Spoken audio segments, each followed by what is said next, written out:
ನಮಸ್ಕಾರ ಸ್ನೇಹಿತರೆ, ಮತ್ತೊಂದು ಹೊಸ ನೋಟಿಫಿಕೇಶನ್ ತಂದನಿ. ಯಾವ್ದಪ್ಪ ಅಂತಂದ್ರೆ ಅದು NDAC ಗ್ರೂಪ್ ಕರ್ದಾರೋ, ಅದು ಪುಣೆ ಒಳಗೆ ಕರ್ದಾರೋ. ಯಾವ್ದಪ್ಪ ಅಂತಂದ್ರೆ ಅದ್ರ ಈ ಸಲ ಕರ್ದಾರೋ 2024 ಹೊಸ ನೋಟಿಫಿಕೇಶನ್ ಬಂದೈತಿ. ಅದ್ರ ಇನ್ನೂ ಅಪ್ಲಿಕೇಶನ್ ಸ್ಟಾರ್ಟ್ ಆಗಿಲ್ಲ, ಅದ್ರ ನೋಟಿಫಿಕೇಶನ್ ಅಷ್ಟೇ ಬಿಟ್ಟಾರು. ಆದ್ರೆ ಇನ್ನು ಅದು ಅಪ್ಲೈನ ಯಾವಾಗ ಸ್ಟಾರ್ಟ್ ಆಗುತ್ತೆ ಅದು ಇನ್ನು ಮುಂದಿನ ವಿಡಿಯೋದಲ್ಲಿ ಮಾಡಿ ತೋರಿಸ್ತಾನು, ಮಾಡಿ ಹೇಳ್ತಾನು. ನೆಕ್ಸ್ಟ್ ಇದ್ರ ಬರೋದು NDAC ಗ್ರೂಪ್ ಕರ್ದಾರು. ಅಂದ್ರೆ ಇದ NDAC ಗ್ರೂಪ್ ಒಳಗ ಪುಣೆ ಒಳಗೆ ಇದನ್ನ ಕರ್ದಾರು. ಇದ್ರ ND ಅಂದ್ರೆ ಏನಪ್ಪಾ ಅಂದ್ರ ನ್ಯಾಷನಲ್ ಡಿಫೆನ್ಸ್ ಅಕಾಡೆಮಿ ಅಂದಂಗ. NDA ಅಂದ್ರೆ ಏನ? National defence academy. ಇದು ಪುಣೆ. ಇದು ಪೋಸ್ಟ್ ಯಾವ ರೀತಿ ಇದಾವಪ್ಪ ಅಂತಂದ್ರ ಇದ್ರ ಪೋಸ್ಟ್ ಭಾಳ ಅವು. ಪೋಸ್ಟ್ ಒಂದೊಂದಾಗಿ ನೋಡ್ಕೋತ ಹೋಗ್ಕೊಂಡು ಪೋಸ್ಟ್ ಆಯ್ತು, ಏಜ್ ಯಾವ ರೀತಿ ಬರ್ತೈತಿ, ಟೋಟಲ್ ಪೋಸ್ಟ್ ಎಟ್ ಅದಾವು, ಕ್ವಾಲಿಫಿಕೇಶನ್ ಏನ, ಮತ್ತೆ ಇದ್ರ ಅಪ್ಲಿಕೇಶನ್ ಫೀ ಎಷ್ಟೈತಿ, ಇದ್ರ ಪ್ರತಿಯೊಂದೊಂದು ಪಾಯಿಂಟ್ ಟು ಪಾಯಿಂಟ್ ಹೇಳ್ಕೊತ ಹೋಗ್ಕೊಂಡು ನೋಡ್ರಿ. ಇದ್ರಾಗ ಮೊದಲಿಗೆ ಬರ್ದು ಪೋಸ್ಟ್ಗಳು ನೋಡೋಣ. ಪೋಸ್ಟ್ಗಳಿಗೆ ಎಷ್ಟೆಷ್ಟ ಏಜ್ ಐತಿ ನೋಡ್ಕೊತ ಹೋಗೋಣ. ಇದ್ರಾಗ ಫಸ್ಟ್ LDC ಅನ್ನು ಬರೋದು. LDC ಅಂದ್ರೆ ಲೋವರ್ ಡಿವಿಷನ್ ಕ್ಲರ್ಕ್ ಅಂತ ಹೇಳಿ. ಅದ್ರಾಗ ಏಜ್ 18 ರಿಂದ 27 ಇಯರ್ಸ್ ಇರಬೇಕು. ನೆಕ್ಸ್ಟ್ ಇದ್ರಾಗ ಬರೋದು ಸ್ಟೆನೋಗ್ರಾಫಿ ಗ್ರೇಡ್ ಅಂತ ಹೇಳಿ ಬರ್ತೈತಿ. ಅದ್ರಾಗ ಏಜ್ 18 ರಿಂದ 27 ಬರ್ತೈತಿ. ನೆಕ್ಸ್ಟ್ ಇದ್ರಾಗ ಮೂರನೇದು ಬರೋದು ಡ್ರಗ್ ಸ್ಟಾಮ್ ಅನ್ನತ್ ಬರ್ತೈತಿ. 18 ರಿಂದ 27 ಬರ್ತೈತಿ. ನೆಕ್ಸ್ಟ್ ಇದ್ರಾಗ ಏನ್ ಬರ್ತೈತಿ? ಸಿನಿಮಾ ಪ್ರೊಜೆಕ್ಟೇಷನ್ ಶೀಟ್ ಅಂತ ಬರ್ತೈತಿ. ಅದ್ರಾಗ 18 ರಿಂದ 25 ಬರ್ತೈತಿ. ನೆಕ್ಸ್ಟ್ 5ನೇದು ಏನಪ್ಪಾ ಅಂತಂದ್ರ ಕುಕ್ ಒಳಗ್ ಬರ್ತೈತಿ. ಕುಕ್ ಅದಕ್ಕೆ ಏಜ್ ಏನ್ ಯಾವ ರೀತಿ ಐತಿಪಾ ಅಂತಂದ್ರ 18 ರಿಂದ 25 ಐತಿ. ನೆಕ್ಸ್ಟ್ ಇದ್ರಾಗ ಕಂಪೋಸಿಟರ್ ಪ್ರಿಂಟರ್ ಅಂತ ಬರ್ತೈತಿ.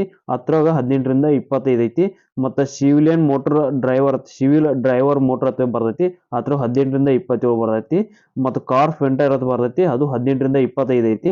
ನೆಕ್ಸ್ಟ್ ಫೈರ್ ಮ್ಯಾನ್ ಐತಿ, ಅದು 18 ರಿಂದ 27 ಐತಿ. ಮತ್ತೆ TA ಬ್ರೋಕರ್ ಅಂಡ್ ಕಾನ್ಫಿಗರೇಷನ್ ಅಂತ ಬರ್ತೈತಿ. 18 ರಿಂದ 25 ಬರ್ತೈತಿ. ನೆಕ್ಸ್ಟ್ ಇದ್ರ TA ಸೈಕಲ್ ರಿಪೇರ್ ಬರ್ತೈತಿ. ಅದು 18 ರಿಂದ 25 ಐತಿ. ನೆಕ್ಸ್ಟ್ ಇದ್ರ TA ಪ್ರಿಂಟಿಂಗ್ ಮಷಿನ್ ಆಪರೇಟರ್ ಅಂತ ಬರ್ತೈತಿ. ಅದು 18 ರಿಂದ 25 ಐತಿ. ನೆಕ್ಸ್ಟ್ TA ಬೋಟ್ ರಿಪೇರಿ ಐತಿ. ಅದು 18 ರಿಂದ 25 ಏಜ್ ಐತಿ. ನೆಕ್ಸ್ಟ್ ಇದ್ರ ಮಲ್ಟಿ ಟಾಸ್ಕಿಂಗ್ ಸ್ಟಾಫ್ ಆಫೀಸ್ ಇದ್ರಾಗ ಇದು ಬರ್ತೈತಿ. ಮತ್ತು ಟ್ರೈನಿಂಗ್ ಅಂತ ಬರ್ತೈತಿ. ಇದ್ರ MTS ಅದ್ರಾಗ 18 ರಿಂದ ಅದು 25 ಇಯರ್ಸ್ ಐತಿ. ಆರಾಮಾಗಿ ನೋಡ್ರಿ. ಮುಂದೆ ಅಪ್ಲಿಕೇಶನ್ ಸ್ಟಾರ್ಟ್ ಆಗೈತಿ. ಈಗ ಅಪ್ಲಿಕೇಶನ್ ಸ್ಟಾರ್ಟ್ ಆಗಿಲ್ಲ. ಸ್ಟಾರ್ಟ್ ಆಗಲಿ ಹೇಳ್ತಾನೆ, ಮುಂದಿನ ವಿಡಿಯೋದಲ್ಲಿ ತಿಳಿಸ್ಕೊಡ್ತಾನೆ. ನೆಕ್ಸ್ಟ್ ಇದ್ರಾಗ ಯಾವ OBC ST OBC EWS ಯಾವ ಸೀಟ್ ಅದಾವು, ಎಷ್ಟು ಅದಾವು ಅನ್ನೋದು ಹೇಳ್ತ ನೋಡು. ಈಗ ಜನರಲ್ ದವ್ರಿಗೆ ಒಂದೇದು ಹೇಳಿ ನಿಮಗೆ ಲೋವರ್ ಡಿವಿಷನ್ ಕ್ಲರ್ಕ್ ಅಂತ ಹೇಳಿ ಇದು 6 ಸೀಟ್ ಕಲಿದಾವು. 6 ಸೀಟ್ ಅದ. SC ST ದವ್ರಿಗೆ 2 ಅದಾವು. ST ದವ್ರಿಗೆ 1 ಐತಿ. OBC ದವ್ರಿಗೆ 5 ಐತಿ. ಇದ್ರಾಗ EWS ದವ್ರಿಗೆ 2 ಐತಿ. ಟೋಟಲ್ 16 ಅದಾವು. ಹಿಂಗ ಒಂದೊಂದು ಎಲ್ಲಾ ಪ್ರತಿಯೊಂದು ಹೇಳ್ತಾನು. ಇದ್ರಾಗ ನೆಕ್ಸ್ಟ್ ಸ್ಟೆನೋಗ್ರಾಫಿ ಗ್ರೇಡ್ ಅಂತ ಹೇಳಿಲ್ಲ, ಅದ್ರ 1 ಐತಿ. SC ST ದವ್ರಿಗೆ ಏನಿಲ್ಲ. ನೆಕ್ಸ್ಟ್ ಇದ್ರಾಗು ಯಾವುದೇ ಏನಿಲ್ಲ. ಒಟ್ಟ ಜನರಲ್ ದವ್ರಿಗೆ 1 ಐತಿ. ಉಳಿಕಿದ್ದು ಟೋಟಲ್ 1 ಇದ್ರ 1 ಪೋಸ್ಟ್ ಐತಿ. ಇದ್ರ ಟೋಟಲ್ ಇರೋ ಪೋಸ್ಟ್ ಎಷ್ಟು ಅದಾವಪ್ಪ ಅಂತಂದ್ರ 198 ಪೋಸ್ಟ್ ಅದಾವು. 198 ಪೋಸ್ಟ್ ಒಳಗ ಇದ್ರಾಗ ಯಾರು ಹಾಕ್ಬೋದು, ಏನ್ ಬಾಯ್ಸ್ ಎಷ್ಟು ಹಾಕ್ಬೋದು, ಲೇಡೀಸ್ ಹಾಕ್ಬೋದು ಅಂತಂತೀರಿ ನೀವು. ಅದೇನ್ ಡೌಟ್ ಇಲ್ಲ, ಆರಾಮಾಗಿ ಕೇಳಿ. ಯಾಕಂದ್ರೆ ಇದನ್ನು ಲೇಡೀಸ್ ಹಾಕ್ಬೋದು, ಬಾಯ್ಸ್ ಹಾಕ್ಬೋದು, ಇಬ್ಬರಿಗೆ ಅವಕಾಶ ಐತಿ, ಹಾಕ್ರಿ. ನೆಕ್ಸ್ಟ್ ಇದ್ರ ಟೋಟಲ್ ಪೋಸ್ಟ್ 198 ಪೋಸ್ಟ್ ಅಂತ ಹೇಳಿ. ಇದ್ರ ಅಪ್ಲಿಕೇಶನ್ ಯಾವ ರೀತಿ ಇರಬೇಕಪ್ಪ ಅಂತಂದ್ರ ಆನ್ಲೈನ್ ಮೂಲಕ ಅರ್ಜಿ ಹಾಕ್ಬೇಕು. ನೀವು ಇದನ್ನ ಆನ್ಲೈನ್ ಮೂಲಕ ಅರ್ಜಿ ಹಾಕ್ಬೇಕು. ನೆಕ್ಸ್ಟ್ ಇದು ಕ್ವಾಲಿಫಿಕೇಶನ್ ಏನ್ ಬೇಕಪ್ಪ ಅಂದ್ರ ಇವ 1 ರಿಂದ 14 ಪೋಸ್ಟ್ಗಳು ಹೇಳಿಲ್ಲ. ಇವು 14 ಪೋಸ್ಟ್ಗಳು, ಒಂದು 13 ಪೋಸ್ಟ್ ಏನಲ್ಲ ಇವ 10th ಮುಗಿದ್ರೆ ಸಾಕು, ಅಪ್ಲಿಕೇಶನ್ ಹಾಕಕ್ಕೆ ಅವೈಲೇಬಲ್ ಐತಿ. ಇದ್ರಾಗ ಮಲ್ಟಿ ಟಾಸ್ಕಿಂಗ್ ಸ್ಟಾಫ್ ಆಫೀಸ್ ಏನ್ ಟ್ರೈನಿಂಗ್ ಐತಿ ಸ್ವಲ್ಪ ಜಾಸ್ತಿ ಬೇಕು. 12th ಮುಗಿಸಿರ್ಬೇಕು ಅಂದ್ರೆ ಅದು ಅಪ್ಲಿಕೇಶನ್ ಹಾಕಕ್ಕೆ ಅವೈಲೇಬಲ್ ತೋರುತ್ತೆ, ಅರ್ಥ ಐತಿ ಅಂದಂಗ.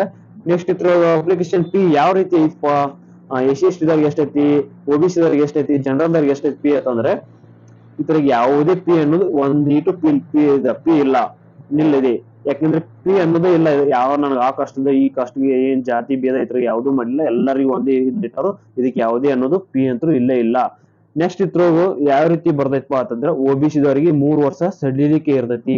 ನೆಕ್ಸ್ಟ್ SC ST ದವ್ರಿಗೆ ಎಷ್ಟು ಇರ್ತೈತಿ ಅಂದ್ರೆ 5 ವರ್ಷ ಸಡಿಲಿಕೆ ಇರ್ತೈತಿ. ಹಿಂಗೆ ಮುಂದೆ ನಾವು ಮಾಡುವಂತ ವಿಡಿಯೋಗಳು ಕೂಡ ನಿಮ್ಗ ನೋಟಿಫಿಕೇಶನ್ ತಕ್ಷಣ ಬರ್ಬೇಕಂದ್ರೆ ನೀವು ಹಂಗ ಹೊಸಬ್ರು ಯಾರು ನಮ್ಮ ವಿಡಿಯೋ ನೋಡತ್ತಾರಪ್ಪ ಅಂತಂದ್ರೆ ಈಗ ಕೂತ ಅವ್ರು ನೀವು ಸಬ್ಸ್ಕ್ರೈಬ್ ಮಾಡ್ಕೋಬೇಕು. ಸಬ್ಸ್ಕ್ರೈಬ್ ಮಾಡಿದ್ರೆ ನಮ್ ಮುಂದೆ ವಿಡಿಯೋ ಮಾಡುವಂತ ನಿಮ್ಗೂ ನೋಟಿಫಿಕೇಶನ್ ಬರ್ಬೇಕಂದ್ರೆ ನೀವು ಸಬ್ಸ್ಕ್ರೈಬ್ ಮಾಡಿರ್ಬೇಕು. ಸಬ್ಸ್ಕ್ರೈಬ್ ಮಾಡ್ರಿ. ಹಂಗ ಪಕ್ಕದಲ್ಲಿರೋ ಗಂಟೆಯನ್ನು ಒತ್ತಿರಿ. ನೆಕ್ಸ್ಟ್ ಹಂಗ ನಿಮ್ ಫ್ರೆಂಡ್ಸ್ಗೂ ಶೇರ್ ಮಾಡ್ಕೋರಿ. ನೆಕ್ಸ್ಟ್ ಇಂಥ ಸ್ಟೇಟ್ ಗೌರ್ಮೆಂಟ್ ಇಂದ, ಸೆಂಟ್ರಲ್ ಗೌರ್ಮೆಂಟ್ ಇಂದ ಪ್ರತಿಯೊಂದು ನೋಟಿಫಿಕೇಶನ್ ಬರುವಂತಾವು ನೀವು ಪ್ರತಿಯೊಂದೊಂದು ಪಾಯಿಂಟ್ ಟು ಪಾಯಿಂಟ್ ತಿಳಿಸ್ಕೊಡ್ತಾನು. ಹಂಗ ಮತ್ತು ಇದ್ರ ಬಗ್ಗೆ ಎಲ್ಲ NDA-C ಗ್ರೂಪ್ ಅಂತ ಎಲ್ಲ ಹೇಳಿ ಮುಂದೆ ಅಪ್ಲಿಕೇಶನ್ ಅಪ್ಲೈ ಸ್ಟಾರ್ಟ್ ಆಕೈತಿ. ಅದು ಯಾವಾಗತ್ತ ಅದನ್ನು ಮುಂದಿನ ವಿಡಿಯೋದಲ್ಲಿ ತಿಳಿಸ್ಕೊಡ್ತಾನು. ಇಂಥದೆಲ್ಲ ನೀವು ನೋಡ್ಕೋತಿರ್ಬೇಕು, ಯಾಕಂದ್ರೆ ಈಗಿನ ಕಾಲದಾಗ ಜಾಬ್ ಹಿಡಿದು ಭಾಳ ಇದೈತಿ. ಸ್ವಲ್ಪ ಇದನ್ನ ಮಾಡ್ರಿ, ಎಲ್ಲರೂ ಓದ್ರಿ, ಎಲ್ಲರೂ ಅಪ್ಲಿಕೇಶನ್ ಹಾಕ್ರಿ. ಇಷ್ಟು ಹೇಳಿ ನಮ್ದು NDA ನೋಟಿಫಿಕೇಶನ್ ಮುಗಿಸ್ತೀನಿ. ಜೈ ಹಿಂದ್, ಜೈ ಕರ್ನಾಟಕ ಮಾತೆ.